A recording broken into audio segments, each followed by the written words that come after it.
Start. उक्त प्रकरण में विवादग्रस्त भूखंड का विक्रय पत्र प्रदर्श 2 है, जिसमें श्रीमती रोशनी देवी ने अपना उक्त भूखंड जरिए विक्रय पत्र मूल्य 35,000 में जगदीश प्रसाद एवं गोकुल कुमार को विक्रय किया था। विराम। पत्रावली पर प्रस्तुत विक्रय विलेख से यह साबित होता है कि उक्त विवादित संपत्ति वादी व प्रतिवादीगण के पूर्वजों द्वारा संयुक्त रूप से क्रय की गई थी, जिसका तरमीम तकाशमा भी करवाया गया था। विराम।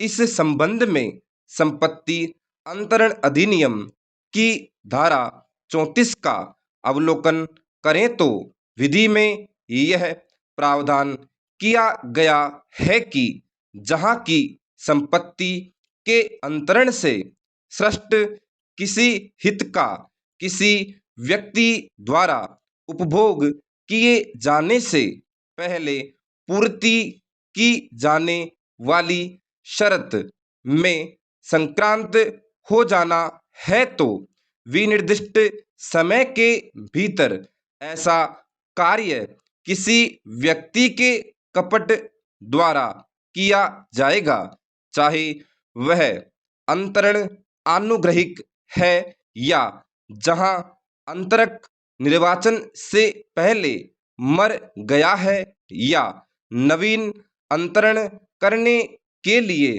समर्थ हो गया है। विराम।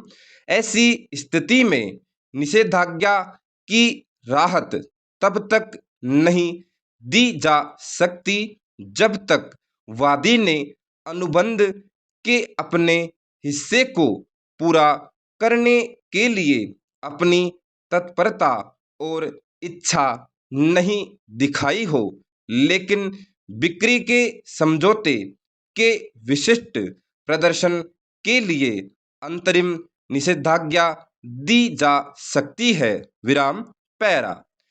विवादक के समस्त तथ्यों का अवलोकन करने एवं पक्षकारान के अभिवचनों से यह स्पष्ट होता है कि प्रकरण में अस्थायी निषेधाज्ञा प्रार्थना पत्र में जारी कमिश्नर रिपोर्ट में कमिश्नर द्वारा पेश की गई कमिश्नर रिपोर्ट मय नजरी नक्शा में उत्तरी दिशा में एक मकान के निर्माणाधीन होने बाबत कथन किया है, जिसका अंकन काउंटर क्लेम में भी किया गया है। विराम।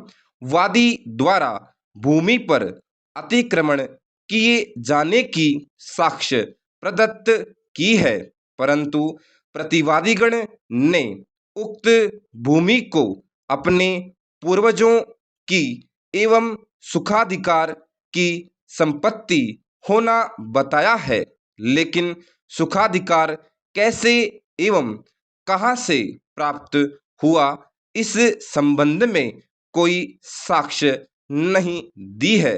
विराम। पैरा।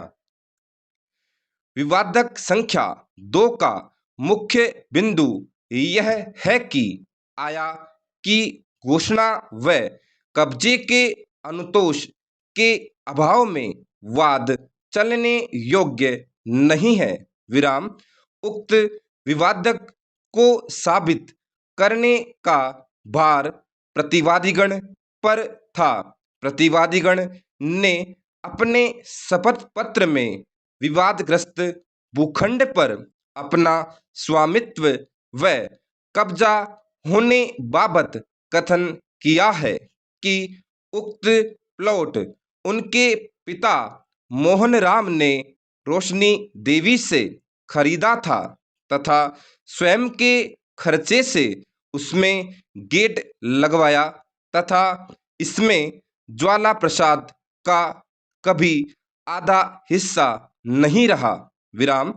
विक्रय विलेख के अवलोकन से यह साबित होता है कि उक्त प्लॉट जरिए बेचाननामा संयुक्त रूप से क्रेता के पक्ष में क्रय किया गया था, जिसके संबंध में सुखाधिकार अधिनियम के अध्याय 2 में सुखभोग का अधिरोपण, अधिग्रहण और हस्तांतरण अंकित किया गया है।